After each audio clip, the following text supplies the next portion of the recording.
Here we go. Of executive session. Motion by Mike, Second. second by Wes. All in favor? Unanimous. Do I have a motion to approve personnel A 1 through 32, B 1 through 18, and C 1 through 8? So moved. Motion by Wes, second by Mike. All in favor? Do I have a motion to deny appeal ODD 523? A motion by Lindsay, second by Mike. All in favor? Unanimous. I'd like to welcome everyone to our meeting tonight, and we have some special guests. Troop 39, you said, the Boy Scouts. Would y'all like to come up and lead us in the pledge? Come on. Thank you. Yeah, come up to the front right here, and y'all can lead us in the pledge. Talking to the mic there, boys. Okay, here's the flag. Yeah. Okay, you ready? It's on. I pledge allegiance to the flag of the United States of America and to the republic for which it stands, one nation, under God, indivisible, with liberty and justice for all. You may be seated. Thank you. Good job. Thank you guys for being here. It's always nice when you have young people interested in what's going on, even if they were coerced. Okay, next, I don't think we need a short recess, do we, tonight? We have public participation on agenda items. Anybody back there? Nobody? Okay, there's nobody signed up for that. Okay, next we have a consent agenda. Hope everybody had a chance to get any questions answered and look it over. Do I have a motion to approve the consent agenda? Yeah, I just wanted to make a comment because I know Brain Pop is on there, and I know that some other, resources have been brought to light, at least last year and then over the years regarding Brain Pop and other Apps. yeah. And just wanted to make sure that people know that Brain Pop is one of those things that when it came up, our department heads took a look at it, Leanne Rice took a look at it, and so all of our resources are vetted, and they have a system now in place so that they go through, and if any parent ever sees anything that they find questionable, once again, you can call one of us or call your principal. Okay. Do I have a motion to approve the consent agenda? Motion by Mike, Second. second by Wes. All in favor? Unanimous. Next, we have presentation and discussion items. First is local school council feedback with Josh Lowe. How are you?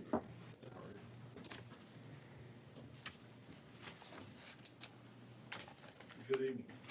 Josh, turn that mic on, please. It should turn green when it, there you go. There we go. Got it? Good evening. Wanted to come to you today with our recommendations from the local school councils for this year. First off, I want to report we had a good year with local school councils. It began last fall when Mr. Young led a face-to-face training with representatives of local school councils from all 43 of our schools. It's also been reported that all of our LSCs met this year they're required 4 times, some more than that, but we were in compliance there with all of them meeting as they were supposed to. You will see that, or it's also been reported several of our vertical teams had joint LSC meetings. These were all received well, and I actually personally had got to attend 2 of them, and it was exciting to see parents and stakeholders throughout different communities sharing thoughts and talking about vertical alignment and how the different schools were working together in those particular communities. So I think that's probably something we'll see more of in the coming years throughout different vertical teams. Many of the topics at all 3 levels were centered around aligning the work of our school improvement plans to ensure that they're in alignment with our Forsyth County School Strategic Plan to work to ensure our students are safe, connected, and thriving. Also, many other topics included such things as safety, allotment, staffing, those school improvement plans, and facilities, just to name a few things. I want to also let you know that many of the recommendations that are on the papers and the documentation you've been provided are submitted by parents or others on the local school council, so they're not all written, and the necessarily the phrasing or the verbiage of the principal or the school leader specifically, but many times those that are on that council. So many of those requests may be from those folks. And also, if you look at those recommendations, I think you'll see that this year there are some new ones, which means that many of the ones that were on there last year were addressed by the team and the responses that y'all provided. So not a whole lot of repeat items, and so I think that shows good response in the past years.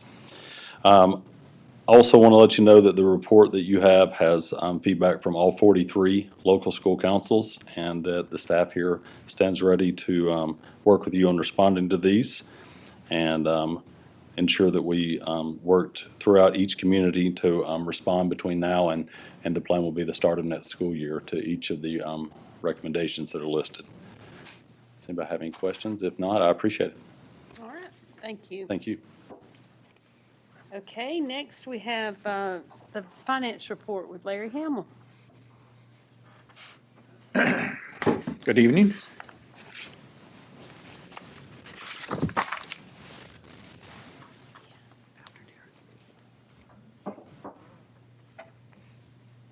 So tonight we'll discuss the May 2024 financial statements. As always, we keep goal 3 in mind. So for cash flow analysis during the month, we started the month off with about $226 million. We ended the month about $201.6 million. Both the revenue and expenses look normal for this time of the year. On the revenue side, we're at 96.45% collection rate. This time last year, we're at 94.43, so we're about 2 percentage points ahead of schedule on that. We are at 100% collections for ad valorem. That's kind of why I moved the ad valorem collection at 99.5 for the budget process the upcoming year. This will be the 3rd year in a row we've collected at 100%. On the expense side, we're at 90.76% collection. We were 88.4. Again, we're up 2% on the expense side as well. Last year, we were way below expenses at this time of the year, and it caught with us later in June. I expect this to be a normal June for this year. On debt service cash analysis, currently we have about $5.1 million on our debt service account. This time last year, we had 16.8. Currently, we have 7.2 in SPLOST 5. We had 36 million last year. SPLOST 6, currently we have 39, and we had 44. This time of the year, we got 52 versus 97.8. A lot of the decrease has to do with the debt service account. Since we dropped the millage rate, and we have more money coming from other funds during the year to make up the difference. Special radio funds are exactly where they need to be this time of the year. Capital projects. Currently, we have about $15 million in the capital projects fund, just cash itself, not reserves. And that we had about $29 million last year. And school nutrition has gone up a little bit again this month. We're at 23.8. We were at 21.8 last year. On the investment side, currently we have $126 million in general fund. We're maximizing as much money as we can put in there. Last year we had 99. The debt service is at 4. We had 12.5. Fund 600 is new this year. We got 15 of that 23 million in there. We'll probably put more next month. 354 funds plus 5 is down to 7. We had 36 last year. That fund will be paid out in the next 6 to 8 months. And this SPLOST 6 fund had 39.6, and we had 44.6 last year, for a total of 194 last year versus this 192. Interesting data coming in. As you can see, the last 4 months, we've had 8, 6, 6, almost 6, and 9% increase year over year. The previous 11 months were very flat. That tells me we're back in an inflationary period again versus where we were before. People are spending money again. I think a lot of it has to do with the interest rates being high and people are buying stuff for the summer, and a lot of people are out of school for the summer as well. Elementary schools are at $44.4 million, or about 4.7 last year, cash balances. Receipts and disbursements are normal for this time of the year. Middle schools are at 1.8. They're about the same amount last year, and high schools are 6.9, and they're about 6.6 last year. Both the receipts and disbursements are normal for this time of the year. Overall, high schools make up about 50% last year versus 52% now. Elementaries make up 34 last year versus, they make up 34 now versus 36 last year, and elementaries are exactly where they were last year. Overall, the cash balance and the activity in total is normal for this time of the year. Any questions? Thank you very much. Thank you. Okay, next we have action items, policy GARH, employee leaves and absences with Derek Hershey. Good evening.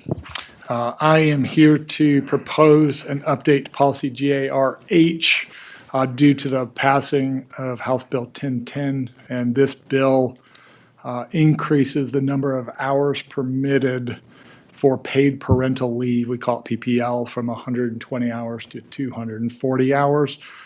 This law will become effective July 1st, 2024. And so we will literally change the 120 to 240. That will be the one update that we make. And so with that being said, are there any questions? Then I'd like to request that Dr. Bearden make the recommendation to approve the policy update effective July 1st. Recommend approval of policy GARH. Do I have a motion to approve? Doesn't it have to sit out there for 30 days? Because it's the law, it doesn't. Okay, Yeah, thank you. right. That goes into effect July 1st. Right. Okay, second is a second by Mike, a motion by Lindsay, second by Mike. All in favor? Unanimous. Thank you. Thank you. Okay, and then next we have the resolution. Yeah, I'm just going to tee this up for the audience. Our fiscal year ends June 30th. Normally, in the month of June, we approve a budget and a millage rate for the following fiscal year. But because we received our millage rate information late, the board will not be considering a new millage rate until the month of July. So with that, we need to have a continuing resolution to spend 1/12 of the FY24 budget in July until the FY25 budget is approved at the July meeting. And I would recommend approval that we do that. That way Larry and his staff are in a position we can continue to pay our staff and pay our bills until we get a budget and a millage passed in July for the FY25. So I'd recommend approval. Do I have a motion to approve? Second? Second. Any discussion or questions? We're all good? All in favor? Unanimous. Thanks, Larry.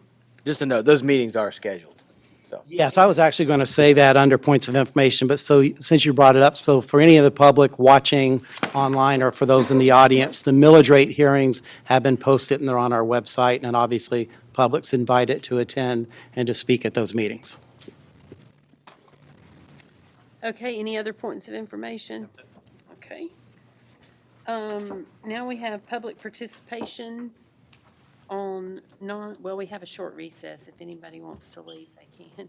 But we don't have a big crowd, so we'll go right on to public participation on non-agenda items. First, we have Chair Grishel. Thank you. Last month, I was very happy to hear a call for more education on firearm safety from some people I often disagree with. I hope that finding some common ground with me will perhaps make them more willing to take me up on my offer of a free lunch. So, on that note, let me state for the record the 4 standard rules of firearm safety which every adult should know and be able to teach. 1, always treat every weapon as if it is loaded. 2, never point your weapon at anything that you're not willing to destroy. 3, keep your finger off the trigger until you are ready to shoot. And 4, be aware of what is in front of and behind your target.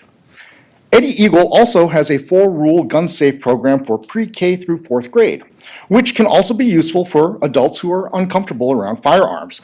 Their 4 rules are: stop, don't touch, run away, tell a grown-up. It is the responsibility of every gun owner to make sure that their firearms are not accessible to unauthorized people. The same way it is the responsibility of every chainsaw owner to make sure that their chainsaw is not accessible to unauthorized people. These tools are dangerous, and while the right to self-defense is inalienable, the duty to responsibly handle and store your tools applies to everyone. And of course, people who choose to commit crimes with various tools deserve to be prosecuted to the fullest extent of the law. Supporters of the Constitution and the Second Amendment are often caricatured as people who think everyone should have a gun. Nothing could be further from the truth. Crack-smoking felons should not have guns. Mentally ill trans-identifying murderers of Christian children should not have guns. Hamas-supporting terrorists should not have guns. Illegal immigrant rapists should not have guns. People who don't want guns should not have guns. But law-abiding, responsible citizens who are willing to take on the duties associated with gun ownership should not have that right infringed. They should be allowed to have pistol braces, bump stocks, standard capacity magazines, red dots, suppressors, foregripped, and as much ammunition as they choose to buy. There is good gun culture and there is bad gun culture. And we should all be willing to embrace good gun culture. I fully support the idea of introducing our children in school to firearm safety at the earliest age possible. I respectfully request that the board institute a policy that includes firearm safety training in our school curriculum, as well as prominent placements of links to safe storage training in as many communications to parents as possible. And so on that note, thank you very much for your time, and I'd love to buy lunch for anyone who disagrees with me. Thank you. Next, we have Stephen Lindenfeld. Good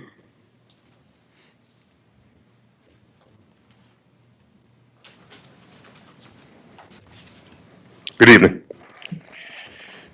So firstly, I'd like to ask if parents are penalized for making open records requests. I would hope that the answer is no. I would hope that if somebody exercises their right to an open records request, a child of a parent who does so is not explicitly or implicitly penalized for doing so. I was informed that it may have happened. Secondly, I'd like to ask, is there an actual district protocol for communication with parents from staff? That means teachers, TAs, any staff member, but that includes the people sitting in front of me. I would like to know if there's a formal policy in terms of communication and timeline, and if there's not, I would hope that there would be. It appears that there's not active communication sometimes. My next question or statement is, when there's a confirmed report of sexual harassment by a staff member to a student, I would hope that it's reported to the state. Again, that's assuming it's confirmed. I would like to know also, what is the district policy on attempting to revoke out-of-district placements? Is it haphazard? Is there a formal policy in doing so? Are parents discouraged for non-reasons? And are there outcomes if a staff member is in violation of a 504 and/or an IEP? And if so, are there formal records in place and formal methods to take care of that? At some point, whether this evening or at some point, I would hope somebody would get back to me with my concerns. Thank you. Thank you. Okay. Do I have a motion to adjourn? Motion by Lindsay. Second by Mike. All in favor? Unanimous.